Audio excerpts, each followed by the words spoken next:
नमस्कार जय जगन्नाथ नूतन वर्ष रे अनेक अनेक अभिनंदन ठाकुर पाखे प्रार्थना करुँची आपण मैंने समस्ते भलरे रुहतु।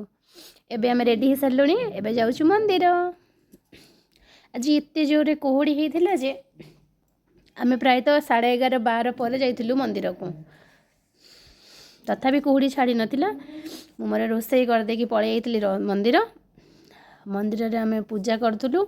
पूजा करी ठाकुर को दर्शन कर आसिलु मंदिर रे।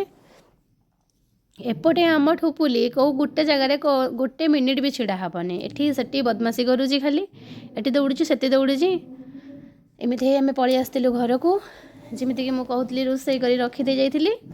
एबे आम आसी खाऊँ मोर नुआ वर्षटी आरंभ करी मंदिर को जाई आ बेहराबू हाथ रू खाई बुझाती तो बेहराबू को तरकारी टेस्ट लगे बोली बेहराबू कहते भल होती। एबे आम खाऊँ रहिलु। जय जगन्नाथ।